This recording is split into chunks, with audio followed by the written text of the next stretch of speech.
जय हिंद दोस्तों। उम्मीद करता हूं आप सब बहुत अच्छे होंगे। 15 अगस्त 1947 को बाकी देशों की तरह हमारा भारत देश भी एक आम देश की तरह ही लगभग 200 साल की लूट और शोषण के बाद में ब्रिटिश राज से आजादी लेता है। जो देश 1947 में एक आम देश की तरह आजाद हुआ था, आज 2025 में दुनिया की सबसे बड़ी सुपर पावर्स में से एक बन करके बैठा हुआ है। आज जो भारत का ओहदा है, ये ऐसे ही अपने आप नहीं आया दोस्तों। इसके पीछे कई लाखों लोगों का खून है, पसीना है, त्याग है, बलिदान है। और ऐसे कई हीरोज के बारे में हम लोग मूवीज में देखते हैं, वेब सीरीज में देखते हैं, डॉक्यूमेंट्रीज में देखते हैं, न्यूज में देखते हैं, आर्टिकल्स में पढ़ते हैं। लेकिन हम बात करने जा रहे हैं आज के वीडियो में एक ऐसे आदमी की जो भारत के सबसे बड़े स्पाई रहे हैं। एक ऐसा व्यक्ति जो मात्र 23 साल की उम्र में भारत की खुफिया agency research and analysis wing यानी कि रॉ में शामिल होते हैं, पाकिस्तान जाते हैं, पाकिस्तान से अपनी पढ़ाई पूरी करते हैं और सिर्फ इतना ही नहीं, पाकिस्तान की मिलिट्री के अंदर एक मेजर की रैंक तक जा पहुंचते हैं। उसके बाद में भारत की सेफ्टी और सिक्योरिटी के लिए एक बैकबोन का काम करते हैं उस दौर के अंदर। जी हां, हम बात करने जा रहे हैं भारत के सबसे मशहूर स्पाई रविंदर कौशिक सर और उनके पाकिस्तान के मिशन के बारे में।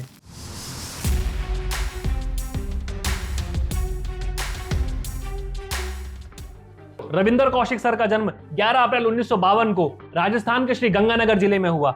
ये जिला दोस्तों भारत और पाकिस्तान की सीमा से बिल्कुल सटा हुआ इलाका है और 1952 का ये वही समय था जब देश आजाद ही हुआ था और हर तरफ वॉर से घिरा हुआ था। तो रविंदर सर का जो बचपन था वो हमेशा वॉर और लड़ाइयों को देखते हुए ही बीता है। रविंदर सर के पिताजी इंडियन एयरफोर्स में कार्यरत थे और शायद यही कारण था कि रविंदर सर का जो लगाव था वो भारतीय सेना से कुछ ज्यादा ही था। आर्मी के अलावा रविंदर सर की थिएटर और अभिनय में बहुत ज्यादा दिलचस्पी थी। ऐसा बताते हैं कि ये अपने कॉलेज के समय में बहुत ही उम्दा थिएटर आर्टिस्ट हुआ करते थे और शायद इसीलिए इनको दूर दूर से बुलाया जाता था शोज करने के लिए। इसी बीच में इनको एक शो के लिए बुलाया गया लखनऊ के अंदर। उस शो के अंदर दोस्तों रिसर्च एंड एनालिसिस विंग यानी कि रॉ के कुछ अधिकारी भी बैठे हुए थे और उस शो के अंदर इनको एक स्वतंत्रता सेनानी की भूमिका निभानी थी। ऐसा बताते हैं दोस्तों कि इनकी एक्टिंग को देख करके जो रिसर्च एंड एनालिसिस विंग यानी कि जो रॉ के अधिकारी थे वो इतना ज्यादा प्रभावित हुए कि उन्होंने इनको डायरेक्टली अप्रोच कर लिया कि इनको भारत की खुफिया एजेंसी रॉ को ज्वाइन करना चाहिए, जिसके तुरंत बाद ही रविंदर सर ने हामी भर दी और भारत की खुफिया agency research and analysis wing का वो पार्ट बन गए। यही वो समय था जहां से रविंदर सर की जिंदगी पूरी की पूरी तरीके से बदलने वाली थी। उनको चुना गया था पाकिस्तान के एक मिशन के लिए। दोस्तों ये वही समय था जब भारत ने 65 और 71 के अंदर पाकिस्तान से ताजा युद्ध लड़ा था। हर तरफ युद्ध का माहौल था दुनिया में और भारत का इस समय का जो सबसे बड़ा दुश्मन हुआ करता था वो होता था पाकिस्तान। और उसी पाकिस्तान के खिलाफ मिशन के लिए तैयार किया गया रविंदर सर को। इनकी 2 साल की कड़ी ट्रेनिंग कराई गई। इनको पूरी पाकिस्तानी ज्योग्राफी को समझने के लिए कहा गया। पाकिस्तान का रहन सहन, खाना पीना, हर चीज के लिए इनको तैयार किया गया। सिर्फ इतना ही नहीं बल्कि पूरे के पूरे इस्लामिक कल्चर को समझने के लिए, उसको पढ़ने के लिए, अपने आप को उसके हिसाब से तैयार करने के लिए इनको समय दिया गया। इन्होंने अपने आप को पूरी तरीके से ढाल लिया। उसके बाद में दोस्तों ये पहुंचते हैं पाकिस्तान में। पाकिस्तान में ये लॉ यूनिवर्सिटी के अंदर एडमिशन लेते हैं कराची के अंदर और वहां पे जो इनका नाम होता है वो होता है नबी अहमद शाकिर।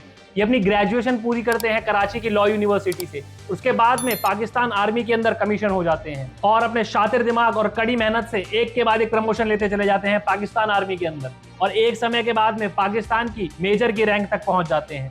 इसी दौरान दोस्तों पाकिस्तान की एक लोकल लड़की से शादी करते हैं जिससे उनको वहां पे एक बेटी भी होती है। 1979 से 1983 तक इनका जो कंट्रीब्यूशन रहा है भारत की सेफ्टी सिक्योरिटी के लिए वो बहुत ही बड़ा रहा है दोस्तों।